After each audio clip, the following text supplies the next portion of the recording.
दोस्तों, welcome of you in my YouTube channel study with Bhanu.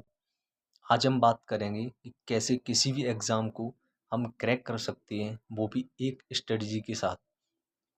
दोस्तों, अगर आप भी किसी भी एग्ज़ाम की तैयारी कर रहे हैं, कंपटीशन जैसे एसएससी एंड स्टेट पुलिस, किसी भी एग्ज़ाम की बात कर रहा हूँ मैं, जो भी वनडे एग्ज़ाम्स हैं जिनमें प्री मेंस होता है, तो उन एग्ज़ाम को हम कैसे क्लियर कर सकते हैं, वो भी एक एग्ज़ाम की बात नहीं कर रहा हूँ मैं। अगर आप अच्छी राइट स्ट्रेटजी के साथ पढ़ाई करेंगे, राइट डायरेक्शन में पढ़ाई करेंगे, तो आप हर एग्ज़ाम को क्लियर कर सकते हैं और किसी भी एग्ज़ाम के लिए आपको बार-बार पढ़ने की ज़रूरत नहीं पड़ेगी।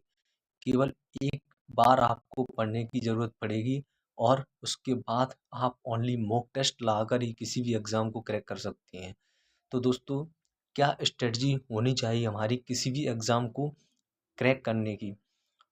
तो सबसे पहले दोस्तों, आपको क्या करना होगा, आपको उस एग्ज़ाम का, जैसे वनडे जितने भी एग्ज़ाम हैं जिसमें math, reasoning, GK, English, Hindi आती है, तो उसके लिए दोस्तों आपको अच्छे तरीके से प्रीवियस ईयर जो भी पेपर हुए हैं, जैसे CGL, CHSL, CPO, state police में ये कॉमन देखना है कि मैथ में वो कौन से कंसेप्ट जो जो कौन से टॉपिक्स हैं जो ज़्यादा पूछे गए हैं मैथ में, रीजनिंग में, जीके में, इंग्लिश में। इस तरीके से आप उनको एनालिसिस करके कम से कम 2-4 दिन एनालिसिस करके ये देखना है कि सबसे ज़्यादा वेटेज किन टॉपिक्स का है, मैथ के अंदर किन टॉपिक्स का है, रीजनिंग के अंदर, ऐसे करके आपको एनालिसिस करना है। उसके बाद आपको क्या करना है, उसके बाद ओनली आपको सिलेबस अपना नोट डाउन करना है, एक अलग कॉपी बनाना है जो ओनली सिलेबस के लिए होगी। उसके बाद आपको दोस्तों डिसाइड करना होगा कि आप किसी बुक्स के साथ पढ़ोगे या फिर या आप किसी टीचर से पढ़ना चाहोगे। अगर आप किसी टीचर से पढ़ना चाहोगे तो वो क्या करेंगे, वो आपको पहले ही एनालिसिस करके पढ़ाएंगे कि सबसे ज़्यादा वेटेज किन टॉपिक्स का है। और सबसे पहले अगर आप बिगिनर हैं तो आपको शुरुआत से पढ़ना होगा जो टीचर पढ़ाएंगे, क्योंकि वो उस तरीके से पढ़ाएंगे कि आपको धीरे धीरे आपका जो समझ है वो डेवलप होती जाए समझ। तो उसके लिए आपको पहले, जैसे मैथ की बात करूं तो उससे नंबर सिस्टम, धीरे धीरे परसेंटेज, कोई परसेंटेज पढ़ाता है, कोई नंबर सिस्टम पढ़ाता है, इस तरीके से आप मतलब वो आपको पढ़ाएंगे।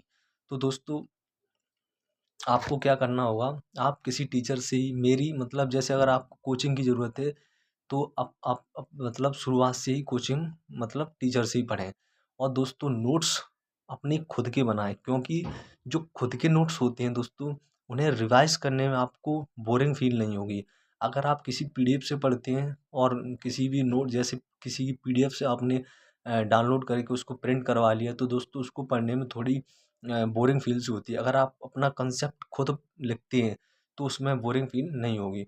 तो दोस्तों, आपको क्या करना होगा, आप पहले सिलेबस कंप्लीट करो।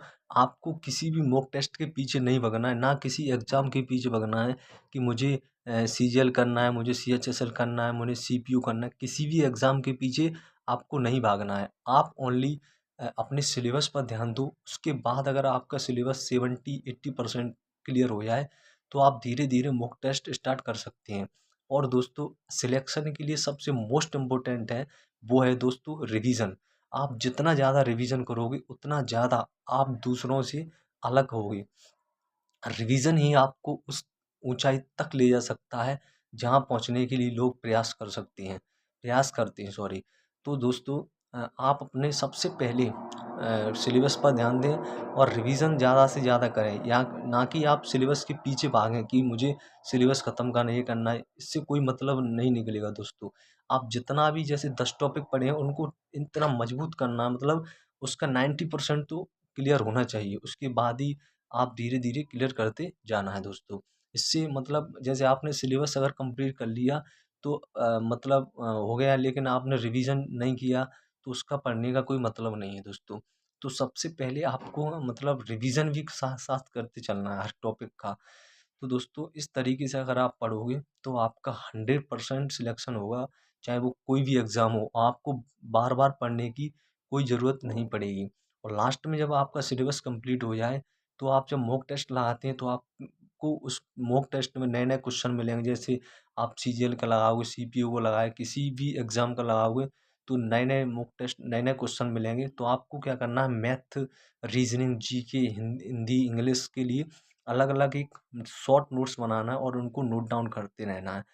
तो वो जो शॉर्ट नोट्स होंगे वो वही होंगे जो आपको किसी भी टॉपिक्स का रिवीजन करते समय आप बार-बार उन उन कंसेप्ट को भूलते हैं। तो वो लिमिटेड कंसेप्ट होंगे, कम से कम 7, 4, 5 कंसेप्ट होंगे हर टॉपिक के। तो वो आपको उस पूरी मतलब जो नोट्स बनाए हैं उसमें जानने की ज़रूरत नहीं पड़ेगी। आप ओनली शॉर्ट नोट से ही पढ़कर आप किसी भी एग्ज़ाम में बैठ सकते हैं।